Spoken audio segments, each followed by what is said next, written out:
So my Kaiju Kings, my Godzilla gang, I'm Toy Insanity, and this is Godzilla Sunday.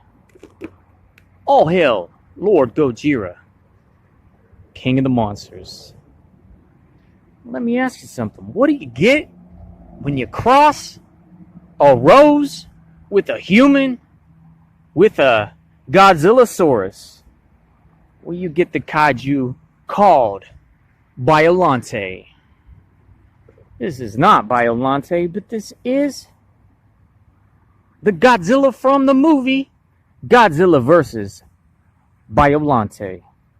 Emerging from a fiery pit in Mount Mihara, Godzilla returns to wreak havoc once more. Drawn to Ashino Lake, the creature faces off against a hybrid monster creature from the cells of a human, a rose, and even Godzilla himself. Will Godzilla's strength...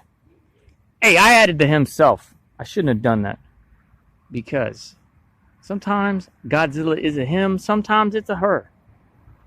Will Godzilla's strength and power be enough to defeat the might and ferocity of Biollante? Or has Godzilla met its match? See, they keep it gender neutral. Gender neutral Godzilla for the win. All right. 65 years. Can't wait to look at this figure up close. I certainly wish NECA would make the actual Biollante figure. That would be incredible.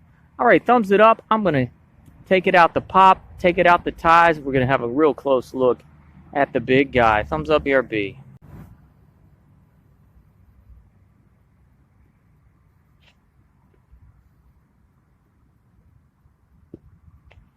All right, Toy Insanity back with the Kaiju Insanity. Godzilla vs. Biollante came out 1989. Some scientists are working on making some drought-resistant, genetically modified plants. And then the scientist's daughter, Erica, gets killed. And he takes some of her DNA, puts it in the plants to try to preserve her soul. It's a very mystical movie. And it turns out, well, they were already modified with Godzilla cells. A lot of genetic modification going on in this flick. So the plant, the lady, and the Godzilla mutation begins. First, it's just like a little rose. It's just a little regular rose. But then it gets huge. It escapes the building, grows bigger and bigger in the ocean till it's a big, huge, volatile plant monster with a rose head and a bunch of tendrils. A bunch of crazy tendrils. Godzilla fights it then, seems to defeat Biollante in the destroying the nucleus of...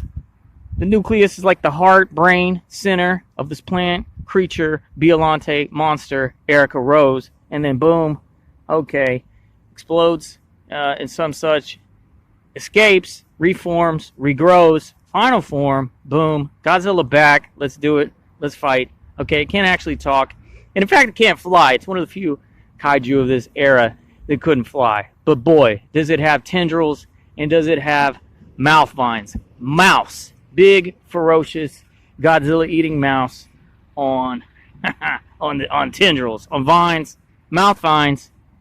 Whew, venomous spit, venomous, pollen. Ooh, dude, it's just a cool looking kaiju.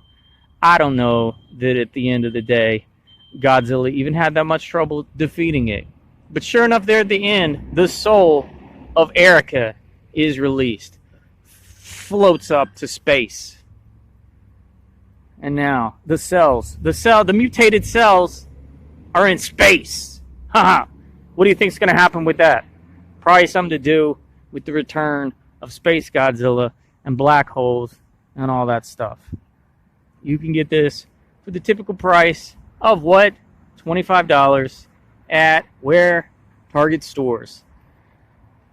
They also made a version without the plant blood, the chlorophyll, xylem and phloem. Wouldn't that be what it's called? I don't know. Without the plant juice, battle damage, plant juice Godzilla. You can get plain. You can get plain Godzilla versus Biollante version, 1989 Godzilla. There it is. You can get it without that stuff. Also, same price if you want. Okay? But, you know, it's cool. I think I'm probably going to only get the one with the collar. That poppin' green chartreuse. Blood splatter, xylem phloem, chlorophyll collar. Okay. Godzilla's back. Godzilla Sunday's back. Boom. Got it. Haha. Got it. Got you, my dude. All right. Thumbs up. Thanks a bunch. Check out the Godzilla playlist. 'Cause I'm out of here. Goodbye.